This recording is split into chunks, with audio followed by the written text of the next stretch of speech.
Bon, aujourd'hui très rapidement un petit sujet à Madame Irma Voyance 2000, je vais donner quand même quelques-unes de mes prédictions dans le monde de la moto en 2023. D'avance, si vous n'avez pas vu les deux vidéos d'analyse, savoir mes 10 motos à suivre en 2023 et l'analyse du marché moto en France en 2022, et ben ce serait peut-être un petit peu le moment d'aller faire le tour.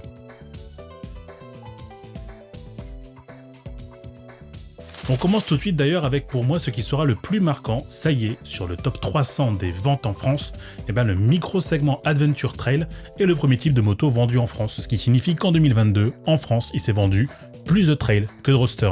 Et ça c'est historique parce qu'en 2021, le segment du roadster affichait environ 32 000 ventes, le segment Adventure environ 27 000, et aujourd'hui eh ben, les deux segments affichent respectivement 31 000 et 31 500 ventes. Et ça c'est un signe que le marché il évolue.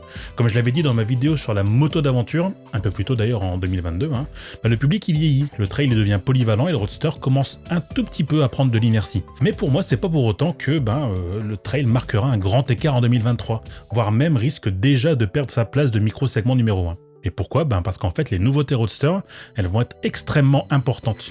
Hornet 750, GSX 8S, l'arrivée des petites Peugeot en 300, la TNT 500 chez Benelli, le renouveau de la Duke, la Sei Mezzo chez Morini, bref, on a pris des exemples pêle-mêle comme ça, mais le marché risque d'être disputé et j'ai hâte en fait d'être l'année prochaine pour voir comment se débrouilleront ces micro-segments. Et surtout, est-ce que le trail restera le type de moto le plus vendu en France ? On peut continuer les projections avec pour moi Suzuki qui placera au moins une moto voire deux, dans le top 30 des ventes en France. Selon moi, la GSX 8S a largement sa place dans le top 30, surtout si Kawasaki continue sa vertigineuse chute dans le classement. C'est une moto qui pour moi va signer le renouveau de Suzuki qui en avait véritablement bien besoin en ce moment. Donc bon, j'ai déjà dit plusieurs fois, mais je la vois être une bonne vente, peut-être pas dans le top 10, mais au moins dans le top 20, ce serait déjà une excellente performance. Également pour moi, Moto Guzzi va placer la V100 Mandello dans le top 30, et Guzzi ne rentrera peut-être pas dans le top 10 des marques les plus vendues en France, mais s'y rapprochera très dangereusement. La V100 Mandello est déjà en rupture quasiment partout. Les concessions sont submergées de demandes d'essai sur la Mandello. Moi aussi j'ai envie de l'essayer cette Mandello. Après l'avoir vue, elle est fabuleuse. Alors ce sera peut-être pas la meilleure vente chez Guzzi parce que la V85 TT elle va continuer sa progression, mais la nouvelle signée de Mandello, grâce à son moteur rageur, sa qualité de finition exceptionnelle et son cardan, je vous ai d'ailleurs déjà dit que j'aimais bien les cardans. En fait, pour moi, elle va clairement se placer et être un choix à privilégier. Ce sera peut-être pas la moto néo-rétro la plus vendue de l'année 2023, le marché étant déjà bien arrosé avec Royal Enfield qui va encore faire une grosse année, j'en suis convaincu, mais avec aussi la Z900 RS ou la 90, mais pour moi c'est top 5, c'est certain. D'ailleurs, je pense que ça aura au moins une vente. D'ailleurs, en parlant de Royal Enfield, la Super Meteor va faire un carton et être la meilleure vente en cruiser custom. J'en suis convaincu, ça va déjà être une moto qui va se vendre beaucoup. Très attendue par le public, elle risque de chambouler l'ordre établi niveau custom cruiser, qui est pour l'instant dominé par Harley sa Sportster ou sa Lowrider, et par Honda avec ses deux rebelles 500 et 1100. Là, clairement, la Super Meteor, elle va tellement bien se placer que Royal Enfield va encore grimper en volume de vente en 2023, étant alors la marque du plateau indo-chinoise la mieux représentée. Bon, sans trop mouiller, je pense très sincèrement aussi que Kawasaki et Triumph vont continuer leur chemin respectif, à savoir perdre des ventes et des places de marché pour Kawasaki et encore progresser pour Triumph. Assez peu de nouveautés pour Kawa encore annoncées, le public étant quand même assez frileux sur les nouvelles technologies hybrides, électriques et hydrogène.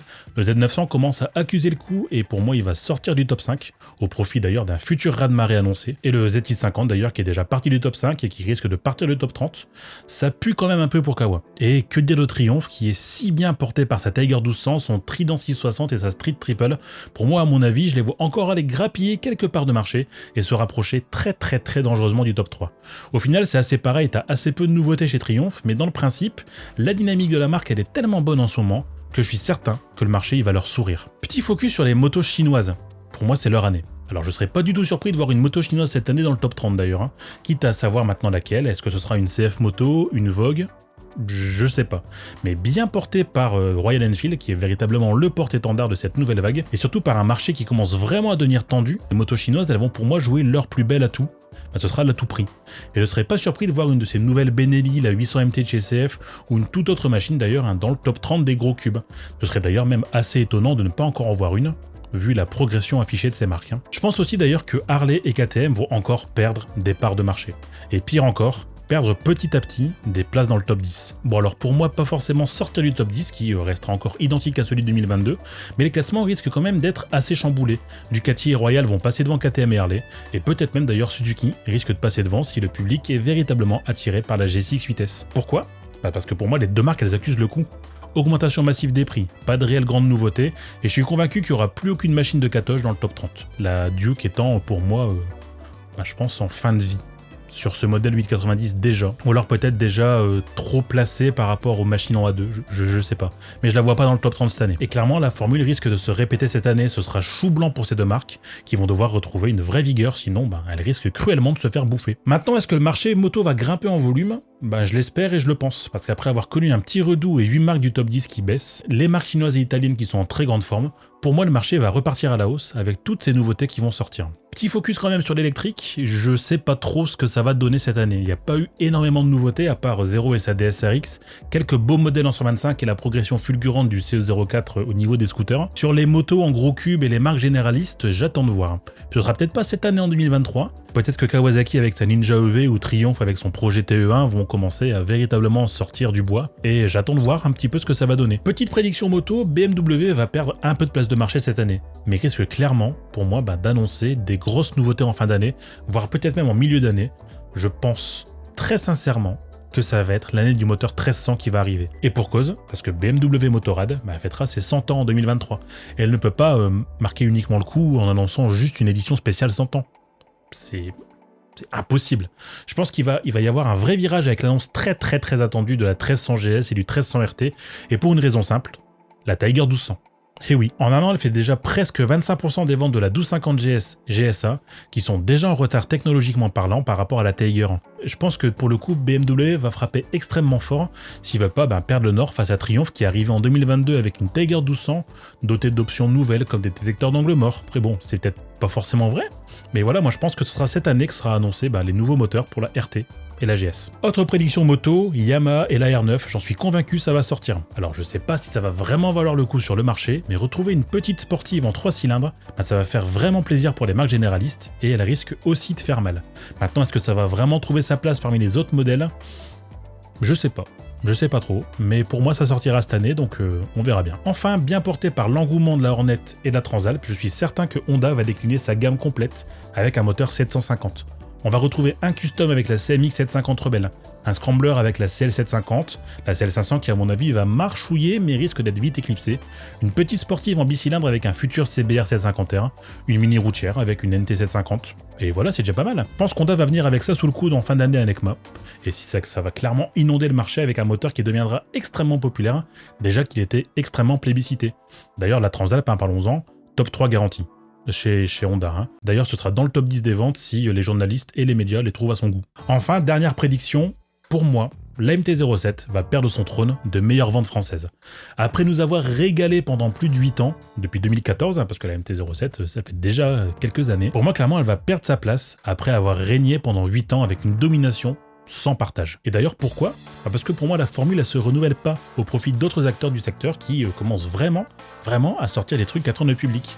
Des gros bicylindres en au moins 750 cm3, plus costauds, plus puissants et plus en phase avec les attentes des motards d'aujourd'hui. Donc très logiquement, on peut se demander est-ce que la 1250 GS ou la 1250 GSA peuvent prendre sa place ? Parce que si on veut quand même jouer sur les quantités, la 1250 GS est déjà la moto la plus vendue en France si on cumule les deux modèles, bien qu'ils soient fondamentalement différents. Mais est-ce que en fin d'année, l'un des deux sera top 1 ? C'est une question qu'on peut se poser. Ou alors, est-ce que ça veut dire qu'une nouvelle moto va détrôner la MT-07 ? Et en disant ça, évidemment, je pense à la Hornet 750. Sans mouiller, je suis certain qu'en 2023, la Hornet 750 sera la meilleure vente moto de Honda de très loin, devant la Transalp 750 et la NT 1100. Et si c'est pas ce top 3 qui sort, je veux bien arrêter YouTube. La Hornet 750, elle va atteindre pour moi à minimum le top 5, voire au mieux du mieux le top 3. Et une chose est sûre, en volume pur des ventes, elle va éclipser la MT-07. La Hornet est déjà plébiscitée par la presse, les journalistes et les médias, et les vendeurs multiplient les pré-réservations et les bons de commande, donc je suis certain que Honda va faire cette année un raz-de-marée, redressant ainsi la barre de Honda au niveau des ventes qui pourrait, selon moi d'ailleurs, reprendre sa place dans le top 2 des motos en France, pour les plus de 125 cm3, au détriment de BMW, voire peut-être même être la première force du plateau moto. C'est aussi une très grosse probabilité. Bon voilà, c'était vraiment une petite vidéo toute simple. Dites-moi en commentaire pour vous quelles sont d'ailleurs vos prévisions, vos prédictions pour cette année 2023. Et si vous êtes chaud pour qu'on se retrouve en fin d'année pour voir justement et débriefer de tout ce que j'ai dit, on pourrait faire quelque chose de sympa. Mais parce que je sais pas si tout ce que je vais dire va être vu ou pas, ou pas d'ailleurs, mais ça pourrait être cool de faire un petit débrief quand même en vidéo. Il y aurait tellement d'autres prédictions qu'on pourrait faire, notamment autour du contrôle technique, autour de l'électrique, de la moto chinoise, bref, plein de sujets qu'on pourrait peut-être renouveler la formule si ça vous plaît. Après, bon, c'est vous qui voyez. Bref, n'hésitez pas à partager et à liker la vidéo, uniquement si vous trouvez ça cool, mais bon, vous commencez à connaître la formule. Allez, du coup, moi, je repars bosser là. C'était Valoutre, à très bientôt. Ciao!